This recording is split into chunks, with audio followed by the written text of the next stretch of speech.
ಒಂದು picture hit ಆಗ್ಬೇಕಂದ್ರೆ promote ಮಾಡಬೇಕು. ಆಮೇಲೆ ಆ ಪಿಕ್ಚರ್ನ ಹೆಂಗೆ ವರ್ಕೌಟ್ ಮಾಡಬೇಕು, ಇದಕ್ಕೊಂದು 1000 ಜನ ಇಟ್ಕೊಂಡಿರ್ತಾರೆ. ಅಲ್ಲೊಂದು ಫೋಲ್ಡರ್ ಇರುತ್ತೆ, ಇಲ್ಲೊಂದು ಫೋಲ್ಡರ್ ಇರುತ್ತೆ. ಒಂದೇ ಮನುಷ್ಯ ಇಡೀ ಥಿಯೇಟರ್ ನಿಂತ್ಕೊಂಡು ಹೋಗೋ ಬರೋರ್ಗೆಲ್ಲ ಹೇಳ್ಕೊಂಡು ಹೆಂಗಿದೆ ಮಾಡಿ, ಆಮೇಲೆ ಪ್ರತಿಯೊಂದು ಆರ್ಟಿಸ್ಟ್ಗಳಿಗೂ ಮೆಸೇಜೇ ಆಗಲಿ. ಆಗ ವಿಜಯ್ ಕುಮಾರ್ ಅವರ ರೈಟ್ ಹ್ಯಾಂಡ್ ಅಂತಲೇ ಹೇಳ್ಬೋದು. ಇವಾಗ 4-5 ಅಸೋಸಿಯೇಟ್ಗಳು, 20 ಜನ ಪ್ರೊಡಕ್ಷನ್, ಅದೆಲ್ಲ ಅವರು ಕೇರೆ ಮಾಡಲಿಲ್ಲ. ಹುಡುಗ ಪ್ರತಿಯೊಂದು ನೋಡ್ಕೋತಾ ಇದ್ದ. ಅವ್ನು ಮಾಡಿರೋ 2 ಪಿಕ್ಚರ್ನು 100 ಡೇಸ್ ಹೋಗಿದೆ ಅಂದರೆ ಅವನದು 90% ಎಫರ್ಟ್ ಇದೆ. ಅವನು ಹೇಳ್ಬಾರ್ದು, ಮುಂದ್ಗಡೆ ತುಂಬ ವರ್ಕ್ ಮಾಡ್ತಾನೆ, ಹಾರ್ಡ್ ವರ್ಕರು, ಒಳ್ಳೆ ನಟ. ಅವನು ಫ್ಯೂಚರ್ ಚೆನ್ನಾಗಿರಲಿ. ಆದರೆ ಮಾಧ್ಯಮ ಇವಾಗ ನಾವು ಏನೇ ಮಾಡಿದ್ರು ಮುಟ್ಟಲ್ಲ ಜನರಿಗೆ. ಅದನ್ನು ಮುಟ್ಟಿಸ್ಬೇಕು ಅಂದರೆ ನಮ್ಮಂಥ ಮಾಧ್ಯಮದವರು ಅದನ್ನು ಪ್ರಮೋಟ್ ಮಾಡಬೇಕು. ಪ್ರತಿಯೊಂದನ್ನು ಏನು ನಡೆಯುತ್ತೆ ಮೈನಸ್ನ ಬಿಟ್ಬಿಟ್ಟು, ಫಸ್ಟ್ ಟೈಮ್ ಮಾಡೋದು ಮೈನಸ್ ಇದ್ದೇ ಇರ್ತದೆ, ಅದನ್ನು ಬಿಟ್ಟು ಪ್ಲಸ್ ಮಾಡಿ ಈ ಪಿಕ್ಚರ್ನ ವಿಜಯ್ ಕುಮಾರ್ ಟೀಮ್ನ ಮೇಲಕ್ಕೆ ಎತ್ಕೊಂಡು ಹೋಗ್ಬೇಕಂತ ಈ ಮಾಧ್ಯಮದವ್ರನ್ನ ಕೇಳ್ಕೊತಾರೆ. ದಯವಿಟ್ಟು ಆಕ್ಚುಲಿ ಆಫ್ ಮಾಡ್ಬಿಡಿ.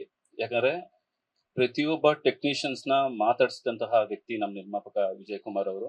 ಇಲ್ಲೆಲ್ಲ ಬಂದ್ರೆ ಒಂದು 4-5 ಜನ ಸೆಲೆಬ್ರಿಟಿ ಬಂದಿದ ತಕ್ಷಣ 4 ಜನ ಮಾತಾಡಿದ ತಕ್ಷಣ ಹೊರಟೋಗ್ಬಿಡ್ತಾರೆ. ಆದ್ರೆ ಈ ವ್ಯಕ್ತಿ ಸಿನಿಮಾದಲ್ಲಿ ಕೆಲಸ ಮಾಡಿರುವಂತ ಎಲ್ಲಾ ಟೆಕ್ನಿಷಿಯನ್ಸ್ ನ ಕರೆಸಿ ಮಾತಾಡಿಸಿದ್ದಾರೆ.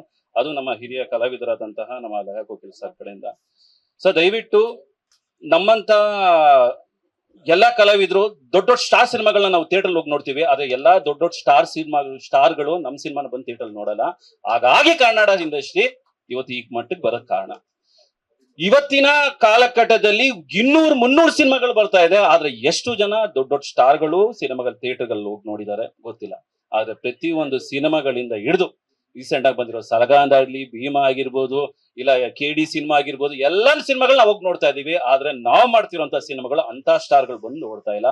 ಹಾಗಾಗಿ ಆ ಕಲಾವಿದರು ಬಂದು ಯಾವಾಗ ನಮ್ಮಂತ ಸಿನಿಮಾಗಳನ್ನ ಥಿಯೇಟರ್ ನೋಡಿ ಅವ್ರ ಸಣ್ಣ ಸ್ಟೇಟಸ್, ಅವರ ಒಂದು ಇನ್ಸ್ಟಾಗ್ರಾಮ್ ಪೇಜ್ ಅಲ್ಲಿ ಈ ಸಿನಿಮಾ ಚೆನ್ನಾಗಿದೆ ಅಂತ ನೋಡಿದ್ರೆ ಸಾಕು, ಎಷ್ಟೋ ಕಲಾವಿದ್ರು ಹೊರಗೆ ಬರ್ತಾರೆ.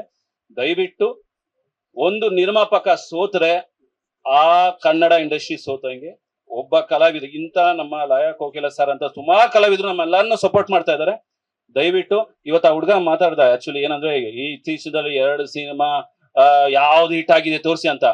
ಹಂಗೆಲ್ಲ ಮಾತಾಡೋದು ತಪ್ಪು ಮಗನೇ, ಹೇಳ್ತಾ ಇದೀನಿ ಕೇಳು. 20, 30, 40 ವರ್ಷಗಳಿಂದ ಸುದೀಪ್ ಸರ್ ಆಗಿರ್ಬೋದು, ದರ್ಶನ್ ಸರ್ ಆಗಿರ್ಬೋದು, ಎಲ್ಲರೂ ಅವ್ರ ಮನಸ್ಸಲ್ಲಿ ಡಿ ಬಾಸ್, ಕಿಚ್ಚಾ ಬಾಸ್ ಅಂತ ತಗೊಂಡ್ ಬಂದಿದ್ದಾರೆ. ಇನ್ನು ನೀನ್ ಇವಾಗ ಬೆಳೀತಾ ಇದೆಯಾ ಹುಡುಗ, ಸ್ವಲ್ಪ ನೋಡ್ಕೊಂಡು ಮಾಧ್ಯಮದ ಹತ್ರ ಮಾತಾಡ್ಬೇಕು. ಯಾಕಂದ್ರೆ ಅವ್ರಿಗೆ ದೊಡ್ಡವ್ರಿಗೆ ಯಾವಾಗ ಮರ್ಯಾದೆ ಕೊಡ್ತೀವೋ ನಮ್ಮಂತ ಚಿಕ್ಕವರು ಬೆಳೆಯೋದಿಕ್ಕೆ ಅವಕಾಶ ಮಾಡ್ತಾರೆ ಅಂತ ಹೇಳ್ತಾ, ಇದ್ರ ಬಗ್ಗೆ ಏನಿಲ್ಲ, ಎಲ್ಲಾ ಸಣ್ಣ ಮಕ್ಳುಗಳು ದೊಡ್ಡವ್ರನ್ನ ನೋಡಿ ಕಲಿಬೇಕು. ಆ ಕಲಿತು ದೊಡ್ಡವರಾಗ್ಬೇಕಂತ ನಾನು ಹೇಳಕ್ ಇಷ್ಟಪಡ್ತೀನಿ ಅಂತ. ಜೈ ಬಜರಂಗ. ಲೇಟೆಸ್ಟ್ ಹಾಗೂ ಇಂಟ್ರೆಸ್ಟಿಂಗ್ ಸುದ್ದಿಗಳಿಗಾಗಿ ಬಾಸ್ ಟಿವಿ ಕನ್ನಡ ಚಾನೆಲ್ನ ಸಬ್ಸ್ಕ್ರೈಬ್ ಮಾಡಿ.